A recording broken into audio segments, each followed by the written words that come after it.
Hello friends, welcome to kitchen art. Friends, આજે આપણે ટમેટાના રસનો ઉપયોગ કરી ક્રિસ્પી ટમેટો સ્ટીક બનાવીશું. બિલકુલ પાણીનો ઉપયોગ કર્યા વગર આ નાસ્તો આજે આપણે બનાવીશું. આ નાસ્તો બનાવવા માટે આપણે ઘઉંના લોટનો ઉપયોગ કરીશું. આ નાસ્તાને તમે ચા કે પછી ચટણી સાથે ખાઈ શકો છો. બનાવવામાં ખૂબ જ સહેલું અને ખાવામાં એકદમ ટેસ્ટી. એકવાર બનાવશો તો વારંવાર બનાવશો. તો ચાલો હવે આપણે રેસીપી શરૂ કરીશું. રેસીપી સારી લાગે તો લાઈક અને શેર કરજો. અને જો તમે મારી ચેનલ ઉપર નવા હોય તો મારી ચેનલને સબસ્ક્રાઈબ કરી બાજુનું બેલ બટન દબાવવાનું ભૂલશો નહીં, જેથી કરીને તમને મારા નવા વિડીયોનું નોટિફિકેશન મળતું રહે. તો સૌપ્રથમ આપણે ફ્રેશ ટમેટાં લેશું. ટમેટાં એકદમ સારી ક્વોલિટીના પસંદ કરવાના, તેને સારી રીતે ધોઈ લેવાના અને ચાકુની મદદથી તેને બે ભાગમાં આ રીતે ડિવાઈડ કરી લેશું. અને જે આંખનો ભાગ હોય છે તેને આપણે ચાકુથી દૂર કરી લેશું. તો બધા ટમેટાને આપણે આ રીતે બે ભાગમાં કટ કરી લેશું. હવે આપણે ગ્રેટર લેશું અને ગ્રેટરની મદદથી અહીંયા આપણે ટમેટામાંથી રસ કાઢી લેશું. તો ફ્રેન્ડ્સ, આ રીતે ખૂબ જ સહેલાઈથી ટમેટામાંથી રસ નીકળી જશે. તો બધા ટમેટામાંથી આપણે ટમેટાની પ્યુરી બનાવવાની છે. અને ફ્રેન્ડ્સ, આ રીતે ગ્રેટરનો ઉપયોગ કરશો તો તમે સહેલાઈથી ટમેટાનો રસ કાઢી શકશો અને તેની છાલને પણ દૂર કરી શકો છો. તો બસ હવે આ રીતે આપણે બધા ટમેટામાંથી પહેલાં રસ કાઢી લેશું. તો ફ્રેન્ડ્સ, અહીંયા આપણે ટમેટામાંથી રસ કાઢી લીધો છે. હવે તેને એક વાસણમાં લઈ લેશું. તો ફ્રેન્ડ્સ, અહીંયા આપણો ટમેટાનો રસ રેડી છે. તો ચાલો હવે આપણે આગળની પ્રોસેસ કરશું.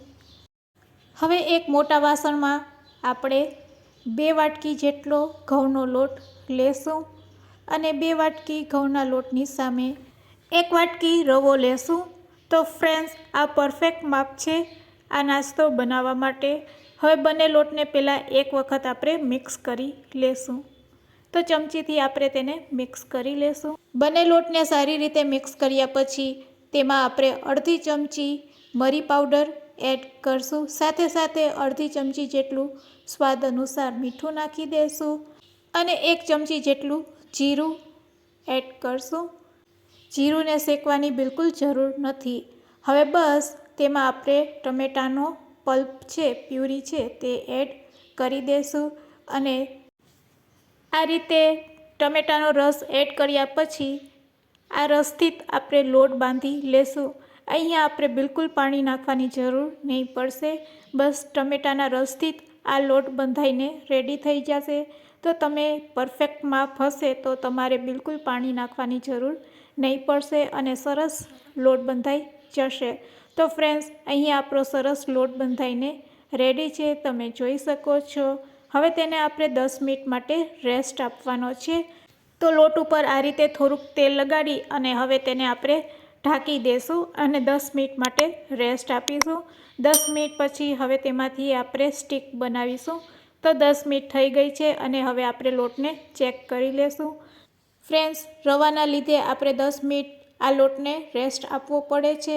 હવે તેમાંથી આપણે મીડિયમ સાઇઝનો લુવો લઈ લેશું અને લુવામાંથી આપણે સ્ટીક બનાવીશું. તો હવે આપણે તેને વણી લેશું પહેલાં. તો પાટલાની ઉપર આ લુવાને આપણે સેટ કરી દઈશું. તેની પહેલાં આપણે તેલ લગાડી લેશું.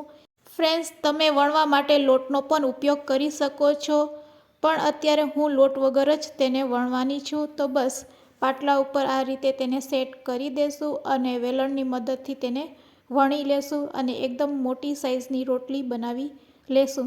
તો તમે જોઈ શકો છો સરસ મોટી રોટલી બનીને રેડી છે. હવે ચાકુથી તેને કટ કરી લેશું. તો આપણે સ્ટીકનો શેપ આપવાનો છે. તો આ રીતે લાંબી લાંબી સ્ટીકમાં તેને કટ કરી લેશું. હવે સાઈડના ભાગને આ રીતે આપણે દૂર કરી લેશું. બંને બાજુથી આ રીતે સાઈડને દૂર કરી લેશું અને વચ્ચેથી કટ લગાડી દેશું. એટલે એકદમ સરસ આપણી સ્ટીક છે એ રેડી થઈ જશે. હવે બસ વચ્ચેથી એક કટ લગાડી દેશું. તમે જોઈ શકો છો સરસ સ્ટીક આપણી બનીને રેડી થઈ ગઈ છે. હવે તેને આપણે ફ્રાય કરીશું. તો હવે આપણે ગેસની ફ્લેમ ચાલુ કરીશું અને એક કડાઈમાં તેલ ગરમ કરીશું. તેલ સારું એવું ગરમ થઈ જાય એટલે આપણે આ સ્ટીકને તેમાં તળી લઈશું. તો ફ્રેન્ડ્સ, તેલ સરસ એવું ગરમ થઈ ગયું છે અને હાઈ ફ્લેમ ઉપર જ આ સ્ટીકને આપણે તળીશું. આ સ્ટીકને જો સારી રીતે તમે તળશો તો એકદમ ક્રિસ્પી થશે. આ સ્ટીકને તમે પૂરીની રીતે પણ તળી શકો છો. તો ક્રિસ્પી બનાવવી છે કે પૂરી સ્ટાઇલમાં તળવી છે એ તમારા ઉપર ડિપેન્ડ છે.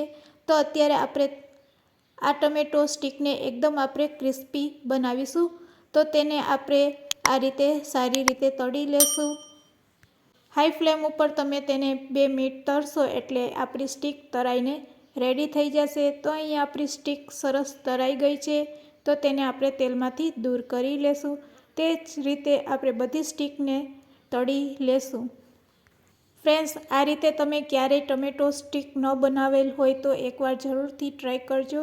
ક્રિસ્પી ટમેટો સ્ટીક ખાવામાં ખૂબ જ ટેસ્ટી લાગે છે. તેને ચા અથવા તો ચટણી સાથે તમે સર્વ કરી શકો છો. તો અહીંયા આપણી બધી ટમેટો સ્ટીક છે એ રેડી થઈ ગઈ છે. તેના ઉપર આપણે થોડોક ચાટ મસાલો અથવા તો જલજીરા પાવડર સ્પ્રેડ કરી દઈશું. અને ફ્રેન્ડ્સ, હવે તેને આપણે સર્વિંગ પ્લેટમાં લઈ લેશું. તો ફ્રેન્ડ્સ, એકદમ ક્રિસ્પી ટમેટો સ્ટીક બનીને રેડી છે સર્વ કરવા માટે. તેને આપણે ચટણી સાથે સર્વ કરીશું. તો રેડ અને ગ્રીન ચટણી સાથે તેને સર્વ કરીશું. ફ્રેન્ડ્સ, એકદમ ક્રિસ્પી બનીને રેડી થઈ છે. તમને તોડીને પણ બતાવું છું. તો ફ્રેન્ડ્સ, આજની આ રેસીપી કેવી લાગી તે મને કમેન્ટ્સમાં જરૂરથી કહેજો. અને રેસીપી સારી લાગી હોય તો શેર કરવાનું ભૂલશો નહીં. Thanks for watching. ફરી મળીશું એક નવી રેસીપી સાથે.